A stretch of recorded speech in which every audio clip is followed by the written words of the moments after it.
மாண்புமிகு பேரவைத் தலைவர் அவர்களே, மாண்புமிகு முன்னாள் அமைச்சர் அவர்கள் இங்கே குறிப்பிடுகிற போது முழுமையாக பாதுகாப்பளித்து தூய்மையான ஆட்சி மக்களுக்கு ரேஷன் கடையிலே வழங்கி கொண்டிருக்கிறான்னு சொன்னார்கள். ரேஷன் கடையிலே வாங்குகிற அத்தனை பேரும் ஆற்றுக்கும் கோழிக்கும் தான் அதை தீவனமாக பயன்படுத்தி கொண்டிருக்கிறார் என்பதுதான் நாடறிந்த உண்மை. ஆகவே நீங்கள்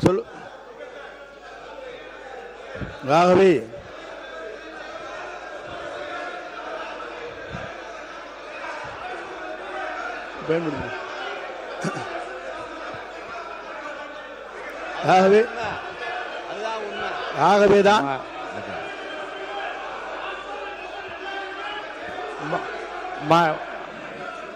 மாண்புமிகு உறுப்பினர்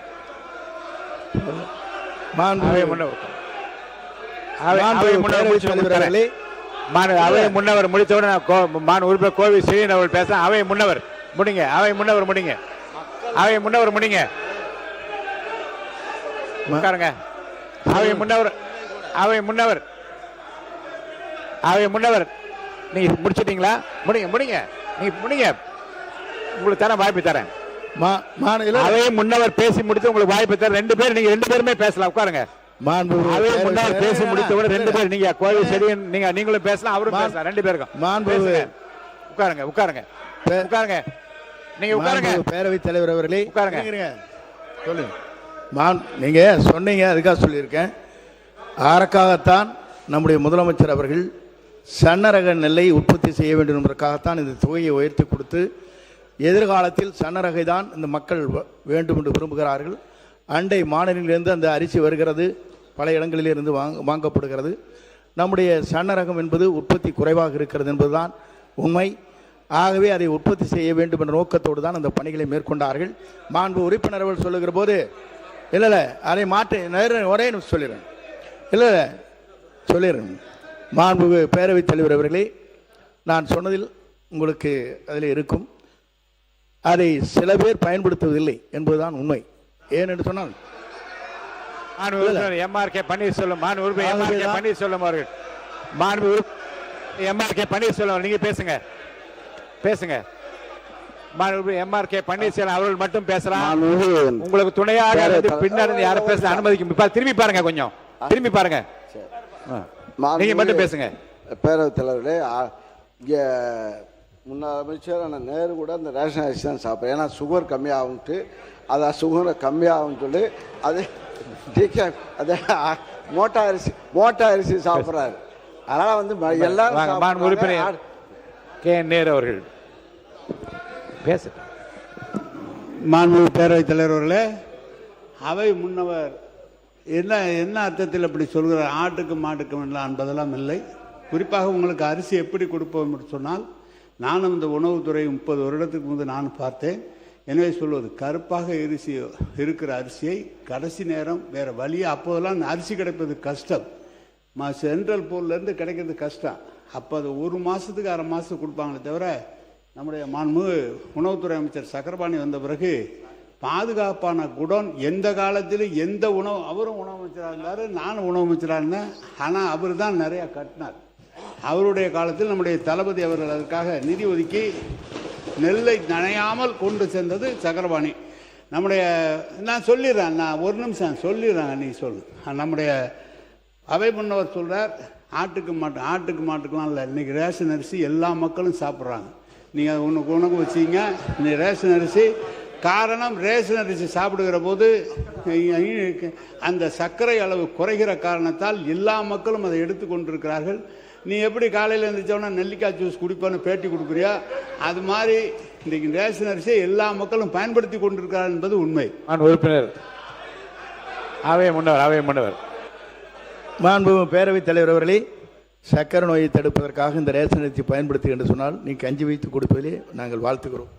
உறுப்பினர் ஆர் காமராஜ் அவர்கள் அங்கே பேசுகிறேன்.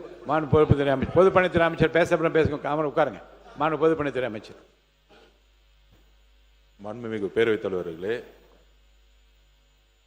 நம்மளுடைய முன்னாள் விவசாயத்துறை அமைச்சர் விவசாயத்துறை மானியத்துக்கு போய் சொன்னார், அண்ணன் நேரு கிட்ட வந்து ஆயிரக்கணக்கான விவசாய நிலம் இருக்கு, அவர் அங்கேயே வந்து நெல் எல்லாத்தையும் போட்டு உற்பத்தி பண்ணிக்கிறாருன்னு.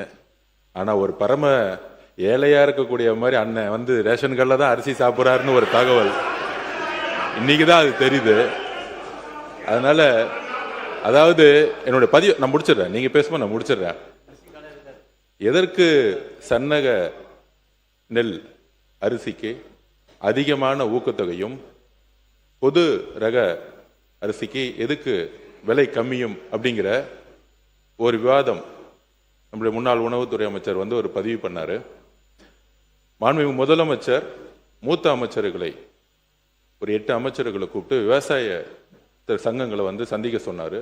நம்முடைய கம்யூனிஸ்ட் தோழர்கள்லாம் இருந்தாங்க. ஸோ அங்கே விவசாய சங்கங்களோட பேசிட்டு இருக்கும் பொழுது அப்போ ஒரு கோரிக்கை கொடுத்தோம். உணவுத்துறையில் ரேஷன் சிஸ்டத்தில் அரிசியோடைய நான் சிறு வயதிலேயே பிஹெச்ல இருக்கும் பொழுது ரேஷன் கடையில் போய் அரிசி வாங்கி சாப்பிட்ட குடும்பம் தான் என்னோட குடும்பம். அப்போ சாப்பிடும்போதே அரிசியோடைய அளவு வந்து எப்பயுமே பெருசாக இருக்கும். அதோடைய கலர் வந்து பார்த்தீங்கன்னா நம்மளுடைய எல்லார் வீட்லையும் இப்போ நம்ம சாப்பிடக்கூடிய அரிசி நிறைய பேர் சில சட்டமன்ற உறுப்பினர்கள் ரேஷன் அரிசி சாப்பிட்றான்னு சொல்றாங்க. நம்ம அது தனிப்பட்ட இது நான் போல பெரும்பாலும் இங்க இருக்கக்கூடிய சட்டமன்ற உறுப்பினர்கள் தன்னுடைய மனசாட்சிப்படி தெரியும் யாரும் ரேஷன் கடையில இருந்து அரிசி வாங்கி சாப்பிட்றது இல்லை. பெரும்பாலும் நான் இதுதான் உண்மையை நாங்கள் உண்மையை பதிவு பண்றோம். இங்க வந்து மக்கள் என்ன நினைக்கிறாங்கிறத உண்மையை நம்ம பதிவு பண்ணணும். இதுல வந்து இந்த ஆட்சி அந்த ஆட்சி போன ஆட்சி 50 வருஷம் ஆட்சி பத்தி பதிவு பேசல. இன்னைக்கு இருக்க நிலைமை என்னங்கிறத மாண்புமிகு முதலமைச்சருடைய கவனம் போய் சென்ற பிறகு அப்ப விவசாயிகள் சொன்னாங்க, நாங்க வந்து எங்களுடைய பயிரை மாத்தணும்னா நீங்க வந்து சன்ன நகர்களுக்கு வந்து அதிகமான ஊக்கத்தொகை கொடுங்க அப்படின்னு பதிவு பண்ணுவோம். மாண்புமிகு முதலமைச்சர் திருப்பியும் ஒரு விவாதம் நடந்துச்சு. அப்ப மாண்புமிகு முதலமைச்சர் சொன்னாரு, மற்ற ஆட்சிகள்லாம் விட்டுருவோம், நம்ம ஆட்சியில கொடுக்கக்கூடிய அரிசி சன்ன நகர் நெல்லா நம்ம கொடுப்போம், அரிசியா கொடுப்போம் மக்களுக்கு. நம்ம ரேஷன்ல கொடுக்கக்கூடிய அரிசியை அனைத்து ரேஷன் கடையில் வச்சிருக்கக்கூடிய எல்லா மக்களும் முக்கியமாக தாய்மார்கள் வாங்கிட்டு போகக்கூடிய அரிசி அவங்க ஒரு அண்ணனா ஒரு அம்மாவுக்கு ஒரு அரிசி கொடுக்கிற இடத்துல அவர் சொன்னது, நம்ம கொடுக்கிற அரிசி அவங்க வீட்டுல சாப்பிடணும், சாப்பிடக்கூடிய அரிசியா மாத்தணும் சொன்னது எங்களுடைய முதலமைச்சர். இது உண்மை. இதற்குதான் சன்ன நகர் நெல் அரிசிக்கு அதிகமான ஊக்கத்தொகையை கொடுத்து டெல்டா மாவட்டங்கள்ல இனிவரும் காலங்கள்ல பொது ரக நெல்லுக்கு பதிலா சன்ன நகர் நெல்லை வந்து பயிரிடணும், அவங்களுக்கு ஒரு ஊக்கம் கொடுக்கணும். அவங்க பயிரிட்டாதான் அதை வந்து நம்ம கரெக்டா வந்து ப்ரொக்யூர் பண்ணி மக்களுக்கு ரேஷன் கடையில் கொடுக்க முடியும். ஏன்னா அவங்க அதிகமான வந்து உற்பத்தி வந்து பொது ரகம் பண்ணிட்டாங்கன்னா ரேஷனுக்கு வந்து நம்ம சரியான நெல்லை அரிசியை கொடுக்க முடியலங்கிறதுக்காக தான் சன்ன நெல்லை வந்து உற்பத்தி அதிகப்படுத்துறதுக்கு தான் இதை பதிவு பண்றோம். உண்மையாக சொல்லுகிறோம், தாய்மார்களுடைய வழியிலிருந்து சொல்றோம். இன்றைக்கு அதை மாற்றக்கூடிய ஒரு அரசாக 90% இன்றைக்கு அந்த அரிசியை வாங்கி யாரும் சாப்பிட்றதில்ல, இட்லி மாவு யூஸ் பண்றாங்க. அண்ணன் சொல்ற மாதிரி முன்னாடி நிறைய கடத்தல் நடந்துட்டு இருந்துச்சு, இதெல்லாம் தடுத்து ஆந்திராவுக்கு போயிட்டு இருந்துச்சு, கர்நாடகா போயிட்டு அதை தடுத்து நிப்பாட்டி இன்னைக்கு வரக்கூடிய காலத்தில் சன்ன நகர் அரிசியை நெல்லை வாங்கி அதை கரெக்டா ஸ்டோரேஜ்ங்கிறது கிடையாது. இது இந்த அரசு அந்த அரசு சொல்ல வரல. அதிகமான உற்பத்தி வரும் பொழுது தார்பாயை மூடி அப்படிதான் நம்ம ஸ்டோரேஜ் பண்ணி வச்சிருக்கோம். 30-40% தார்பாயை தான் மூடி வச்சிருக்கோம். அப்ப ஸ்டோரேஜை உருவாக்கக்கூடிய இடத்துல நம்மளுடைய உணவுத்துறை அமைச்சரும் சரி விவசாயத்துறை அமைச்சரும் சேர்ந்து வந்து தனி திட்டங்களை கொண்டு வந்துட்டு இருக்காரு. ஆனால் 70% இன்னைக்கு ஒவ்வொரு வீட்டிலும் தாய்மார்கள் அரசு கொடுக்கக்கூடிய அரிசியை சாப்பிடுறதுங்கிறத உண்மையான சர்வே ரிப்போர்ட். இந்த உண்மையை மாத்துறதுக்காக தான் இந்த சன்ன நகர் நெல்லுக்கான அதிகமான ஊக்கத்தொகையை முதலமைச்சர் அவர்கள் அனௌன்ஸ் பண்ணியிருக்காரு. பேரவைத் தலைவர் அவர்களே, பொதுப்பணித்துறை அமைச்சர் அவர்கள் பொதுப்பணித்துறை அமைச்சர் அவர்கள் சொன்னாங்க, சன்ன ரக அரிசிக்கு கூடுதலான விலை கொடுத்து விவசாயிகளை சன்ன ரகத்தை உற்பத்தி செய்து மக்களுக்கு சன்ன ரகமாக கொண்டு சேர்ப்பதுதான் எங்களுடைய அரசுன்னு சொன்னார். நம்ம செய்ய முடியாது. சன்ன ரகம்லாம் குருவை, தாளடி, நவரைப்பட்டம் என்று 3 பட்டங்கள் விளைகிறது. 3 பட்டங்களில் குருவையில் விளைகிறது மொத்தமான அரிசி தான் விளையுது. அதாவது 7-31, 46, AST 16. ஆந்திரா பொன்னி போன்ற ரகங்கள், AST 16 போன்ற ரகங்கள் இது புதிதாக கண்டுபிடிக்கிற தமிழ்நாடு அரசு அது சன்ன ரகம். அந்த தமிழ்நாடு அரசின் சார்பாக அறிவிக்கப்பட்ட அரிசி அளவு அதிகமாக கிடைப்பதில்லை. ஆந்திரா பொன்னி மட்டும்தான் அதிகமாக கிடைக்கும். எனவே சன்ன ரகம் தாளடி பட்டத்தில் மட்டும்தான் உருவாகும். நவரை பட்டத்தில் தாளடி சன்ன ரகம் போட்டால் விளைச்சல் அதிகமாக வராது, விவசாயிக்கு லாபம் வராது. எனவே சன்ன ரகம் என்பது ஒரு பட்டத்தில் தான் வர முடியும். நீங்கள் நினைப்பதை போல வெளியிலேருந்து வேணால் வாங்கலாம், நீங்கள் சன்ன ரகத்தை வாங்கி வேணால் கொடுக்கலாமே தவிர விளைவிக்க முடியாது. இதுதான் அரசியலில் நம்முடைய பொதுப்பணித்துறை அமைச்சர் சொன்னார். ஆயிரக்கணக்கான ஏக்கர் நிலம் வச்சுருக்காங்க. எவ்வளோ நிலம் இருந்தாலும் சாப்பிட்றது தான் சாப்பிட முடியும். சர்க்கரை நோய் வந்தவங்க அந்த ரேஷன் அரிசி சாப்பிட்டா தான் அது குறையுங்கிற டாக்டருடைய அட்வைஸில் தான் அந்த அரிசி சாப்பிட்டுட்டு இருக்கிறோமே தவிர இதுதான் உண்மை. இதை உங்களுக்கு விளக்கமாக சொல்கிறேன். ஏதோ நாங்கள் உற்பத்தி பண்ணி உங்களை மாதிரி இருக்கிறவர்களுக்கு அதை நான் கொடுப்பதற்காக தான் அது உற்பத்தி செய்து கொண்டு இருக்கிறோம். மாண்புமிகு காமராஜ் முடிங்க.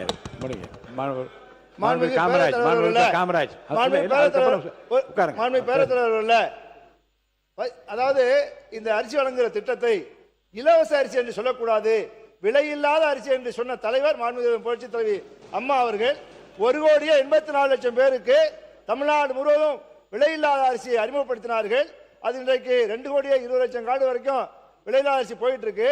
இன்றைக்கு இருக்கிற விலைவாசி ஏற்றத்தில் அரிசி விலை உயர்ந்திருக்கிற இந்த சூழலில் மொத்தமாக இன்றைக்கு இந்த அரிசியை அத்தனை பேர் சாப்பிடுகிறார்கள் என்பதை இந்த அவைக்கு நான் பதிவு வைக்க விரும்புகிறேன்.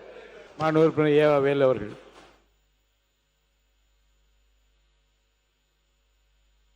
மைக் கொடுங்க.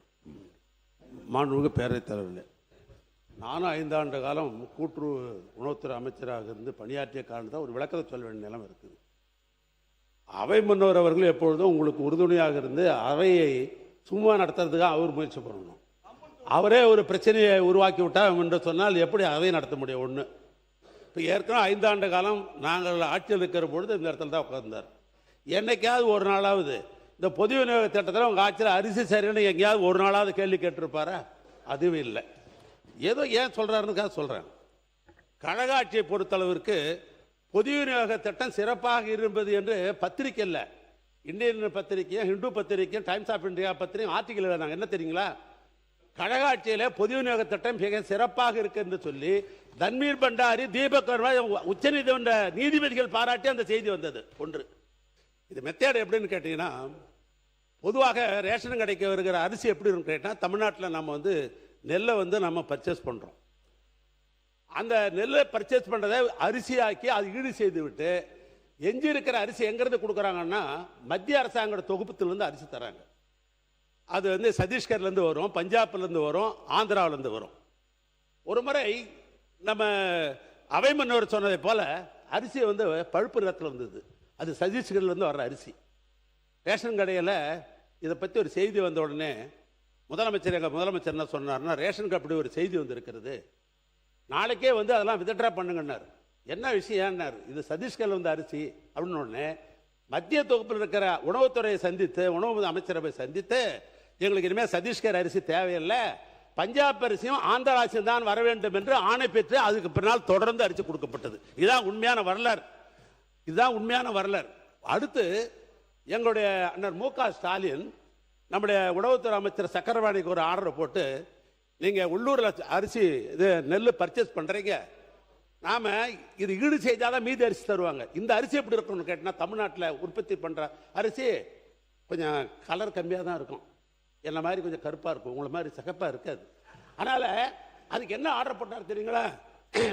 வெளிநாட்டு, அது ஜெர்மனாக இருக்கலாம், இல்லை உள்நாட்டில் இருக்கலாம், கலர் சாற்று ஒன்று நீங்கள் வாங்கி ஒரு மில்லுலையும் வச்சு அதை வெளுமையாக்கணும்னு சொன்னாங்க. இவ்வளவு நடந்திருக்குது. ஆனால் நீங்கள் போய் ஒரு சீனியர் சட்டமன்ற உறுப்பினர் அவை முன்னவர் கொச்சைப்படுத்தலாமா? ஏழைகள் வாங்கி சாப்பிடுகிற அரிசியை அது ஆடு மாடு தான் தின்றாங்கன்னு சொன்னீங்கன்னா அதுக்கு என்ன பேர்? அவை முன்னவர் மாண்பு பேரவைத் தலைவர் அவர்களே, நான் குறிப்பிட்டது ஒன்றே ஒன்றுதான். நீங்கள் ரேஷன் அரிசி என்பது ஒரு வரலாற்றில் இடம்பெற்ற ஒன்றுதான், இல்லை என்று நான் மறுக்கவில்லை. ஆனால் ரேஷன் அரிசி எல்லோரும் பெற வேண்டும் என்பதுதான் அரசுடைய நோக்கம். அதிலே அங்கே இருக்கிற சாதாரண அரிசி என்பது மக்கள் பெரும்பாலாக பயன்படுத்தவில்லை என்பதுதான் உண்மை நிலை. எல்லோரும் நீங்களே வேண்டுமானாலும் அப்படிப்பட்ட நிலை தான் இருக்கிறது. அண்ணன் மட்டுமன்றம் சொன்னீர்கள், சர்க்கரை நோய் இருக்கிறது, மருத்துவர் சொன்னார், ஆகவே ரேஷன் அரிசியை நான் சாப்பிட்டு கொண்டிருந்தேன் சொன்னார்கள். அப்படி இருக்கலாம், இல்லை என்று நான் சொல்லவில்லை. ஆகவே மாண்பு உறுப்பினர் அவர்கள் நாங்கள் சன்னரகத்தை கொண்டு வர வேண்டும், அதைத்தான் முழுமையாக தமிழ்நாட்டு மக்கள் பயன்படுத்துவதற்கு ஏதுவாக அமையும்.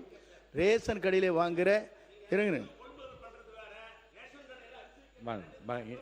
கிளப்பல்ல இல்ல பெரும்பாலான மக்கள் அந்த குறைகளை இல்ல விடலாங்க இல்ல இல்ல ஆடு இல்ல இல்ல இல்ல நான் சொல்லிடுறேன், சொல்லி முடித்த இருங்க நான் ஒண்ணு சொல்லிடுறேன்.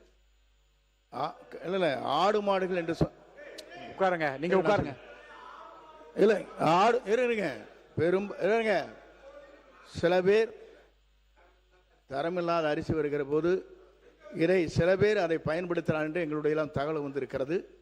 ஆகவே சில பேர் அதை அப்படிப்பட்ட நிலை இருக்கிறது என்பதை எல்லாம் சுட்டி காட்டியிருக்காங்க கிராமத்திலே. அது போன்ற நிலையில் இருக்கக்கூடாது என்ற நோக்கத்தோடு தான் நாங்கள் சன்னரக அரிசி வழங்க வேண்டும் என்பதுதான் எங்களுடைய நோக்கமாக இருந்து அதற்காகத்தான் தொகையை இன்றைக்கு உயர்த்தி கொடுத்து மக்களிடத்தை அதை ஊக்கப்படுத்த வேண்டும் நோக்கத்தோடு தான் அந்த பணிகளை நாங்கள் மேற்கொண்டு வருகிறோம். அதைத்தான் நான் சொன்னேனே தவிர அதில் நீங்கள் அதை நான் கொச்சைப்படுத்தியாக தயவு கூர்ந்து நீங்கள் சொல்லிவிடாதீர்கள். ஏனென்று சொன்னால் இது பேரறிஞர் அண்ணா காலத்திலே ஆரம்பித்து ஒருபடி திட்டம் என்ற ஒருபடி அரிசி என்ற முதலிலே ஒரு ரூபாய்க்கு ஒருபடி அரிசி என்ற நிலையை முதலில் அறிவித்தார். 10 கிலோ வழங்கலாம், 10 படி அரிசி என்று அன்னைக்கு சொன்னார். கிலோ இல்லை அப்பங்க. ஆனால் அவர்கள் என்னங்க என்ன இல்லை. ஆகவே அதை சொல்லி இருந்தால் இவருங்க இருங்க அண்ணே 3 படி நான் சொல்லிடுறேன், சொல்லி முடிப்பேன் கேட்டுங்க. ஆகவே இல்லை ஆகவே நான் சொல்லுவது ஒன்றுதான். சில பேர் அந்த குறைபாடுகளை சொன்ன காரணத்தின் அடிப்படையை தான் நான் சுட்டி காட்டினதை தவிர முழுமையாக என்று நான் சொல்லவில்லை.